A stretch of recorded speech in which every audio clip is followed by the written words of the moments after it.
श्रीमद् भागवतम पंचम स्कंद अध्याय 22 ग्रहों की कक्षाएं।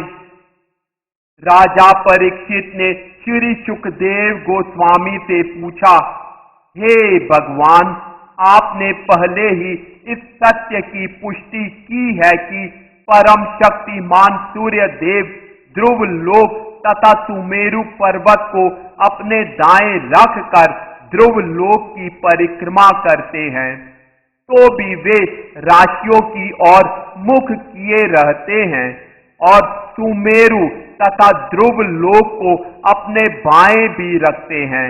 अतः हम तर्क तथा निर्णय द्वारा किस प्रकार स्वीकार करें कि हर समय सूर्य देव सुमेरु तथा ध्रुव लोक को दाएं तथा बाएं दोनों ओर रखते हुए चलते हैं। श्री सुखदेव गोस्वामी ने उत्तर दिया, जब कुम्हार के घूमते हुए चाक पर छोटी छोटी चींटियां बैठी रहती हैं तो वे उसके साथ साथ घूमती हैं, किंतु उनकी गति चाक की गति से भिन्न होती है, क्योंकि कभी वे चाक के एक भाग में दिखती हैं तो कभी दूसरे भाग में। इसी प्रकार राशियां तथा नक्षत्र सुमेरु तथा ध्रुव लोक को अपने दाईं ओर रखकर काल चक्र के साथ घूमते हैं और सूर्य तथा अन्य ग्रह चींटी के तुल्य उनके साथ साथ घूमते हैं, तो भी वे विभिन्न कालों में विभिन्न राशियों तथा नक्षत्रों में देखे जाते हैं। इससे सूचित होता है कि उनकी गति राशियों तथा काल चक्र से सर्वथा भिन्न है। विराट जगत के आदि कारण भगवान नारायण हैं। जब वैदिक ज्ञान से भली भांति परिचित महान साधु जनों ने परम पुरुष की स्तुति की तो वे समस्त लोकों का हित करने तथा कर्मों की शुद्धि के लिए सूर्य के रूप में इस भौतिक जगत में अवतरित हुए। उन्होंने स्वयं को 12 भागों में विभाजित करके वसंतादि ऋतुओं की सृष्टि की। इस प्रकार उन्होंने ताप, शीत इत्यादि ऋतु संबंधी गुणों की सृष्टि की। चारों वर्णों तथा चारों आश्रमों के लोग सामान्य रूप से सूर्य देव के रूप में पूर्ण पुरुषोत्तम भगवान नारायण की उपासना करते हैं। वे अत्यंत श्रद्धा के साथ वेद त्रयी द्वारा प्रतिपादित अग्निहोत्र जैसे छोटे बड़े सकाम कर्मों के अनुसार तथा योग क्रिया द्वारा परमात्मा स्वरूप श्री भगवान की आराधना करते हैं। इस प्रकार वे सुगमता पूर्वक जीवन के चरम लक्ष्य को प्राप्त करते हैं। सूर्य देव जो नारायण अथवा विष्णु हैं और समस्त लोकों के आत्मा हैं, वे इस ब्रह्मांड के ऊपरी तथा निचले भागों पृथ्वी तथा द्युलोक के मध्य अंतरिक्ष में स्थित हैं। काल चक्र में स्थित होकर 12 मासों को तय करते हुए सूर्य 12 राशियों के संपर्क में आकर उनके अनुसार 12 भिन्न भिन्न नाम धारण करते हैं। इन 12 मासों का योग फल संवत्सर अथवा एक पूर्ण वर्ष कहलाता है। चंद्र गणना के अनुसार चंद्रमा के घटने बढ़ने के दो पक्ष मिलकर एक मास बनाते हैं। पितृलोक ग्रह पर यही काल एक दिन तथा रात के तुल्य है। ज्योतिष गणना के अनुसार एक मास 2.25 नक्षत्रों के बराबर होता है। जब सूर्य 2 मास यात्रा कर लेता है तो एक ऋतु बीतती है।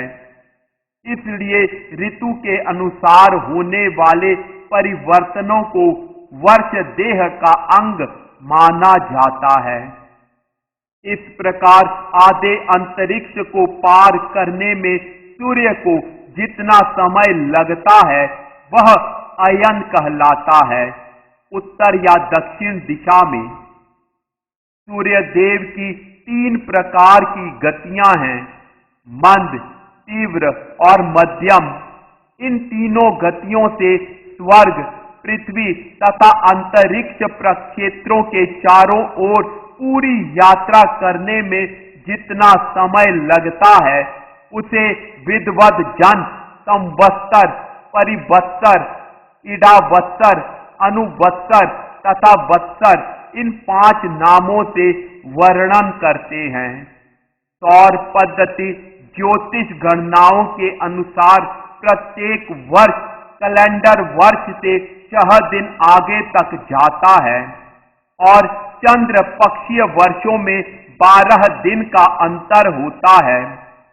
जैसे जैसे संवत्सर, परिवत्सर, इडावत्सर, अनुवत्सर और वत्सर बीतते हैं, प्रत्येक 5 वर्षों में 2 अतिरिक्त मास जुड़ जाते हैं। इससे 6ठा संवत्सर बन जाता है। किंतु अतिरिक्त संवत्सर होने के कारण सौर पद्धति में संवत्सरों की उपयुक्त 5 नामों के अनुसार गणना की जाती है।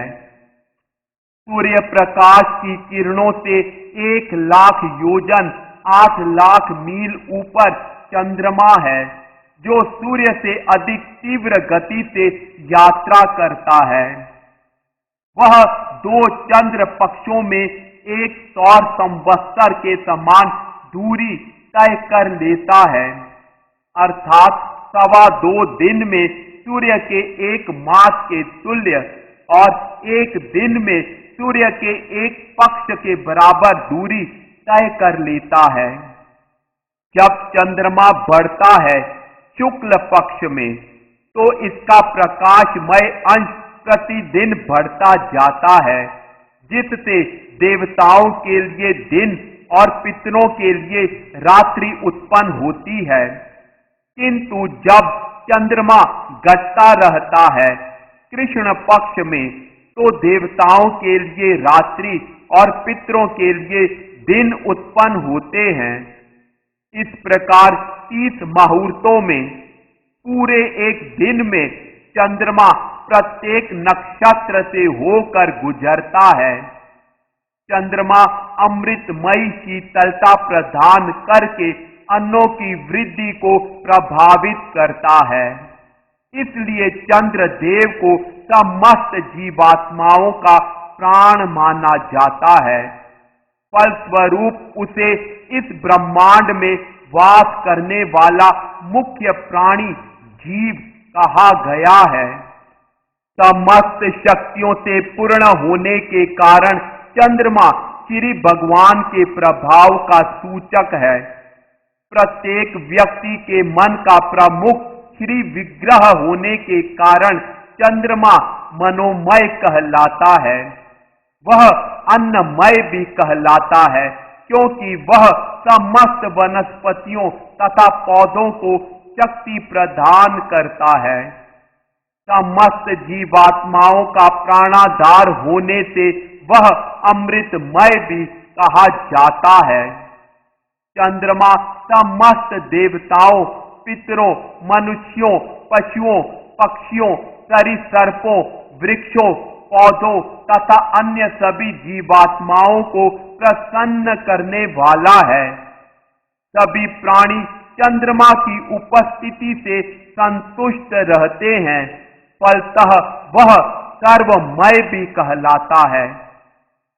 चंद्रमा से 2 लाख योजन 16 लाख मील ऊपर कई नक्षत्र स्थित हैं। श्री भगवान ने उन्हें काल चक्र में संयुक्त कर रखा है। अतः ये सुमेरु पर्वत को दाईं ओर रखते हुए घूमते रहते हैं और इनकी गति सूर्य की गति से सर्वथा भिन्न होती है। अभिजित सहित कुल 28 नक्षत्र हैं। इन नक्षत्रों से लगभग 2 लाख योजन 16 लाख मील ऊपर शुक्र ग्रह है, जो लगभग सूर्य की ही गति अर्थात तीव्र, मंद तथा मध्यम गतियों से घूमता है। वह कभी सूर्य के पीछे, कभी सामने और कभी उसी के साथ साथ रहता है। वह वर्षा में विघ्न डालने वाले ग्रहों को शांत करने वाला है। अतः इसकी उपस्थिति में वर्षा होती है और इसलिए यह इस ब्रह्मांड के समस्त जीवों के अनुकूल माना जाता है। इसे विद्वानों ने स्वीकार किया है। बुध को शुक्र के ही समान बताया है, क्योंकि यह कभी सूर्य के पीछे, कभी सामने और कभी कभी इसके साथ साथ घूमता है। यह शुक्र से 16 लाख मील अथवा पृथ्वी से 72 लाख मील ऊपर स्थित है।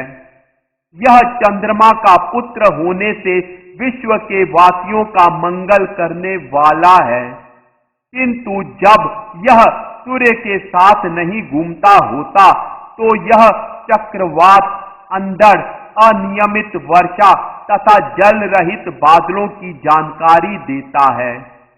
इस प्रकार अवर्षा या अतिवर्षा के कारण यह भयावह परिस्थिति उत्पन्न करता है। बुध से 16 लाख मील ऊपर अथवा पृथ्वी से 88 लाख मील ऊपर मंगल ग्रह है।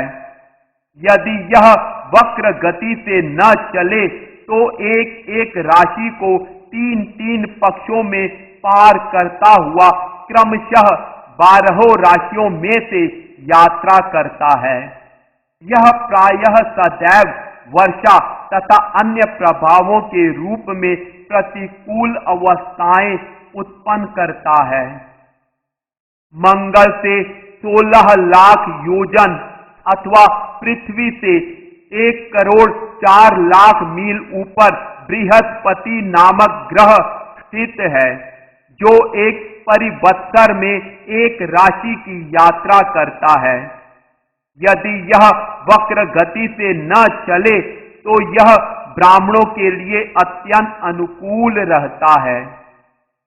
बृहस्पति से 2 लाख योजन अर्थात 16 लाख मील और पृथ्वी से 1 करोड़ 20 लाख मील ऊपर शनि ग्रह स्थित है, जो 30-30 मास में प्रत्येक राशि से होकर जाता है और 30 अनुवत्सरों में संपूर्ण राशि वृत्त पूरा करता है।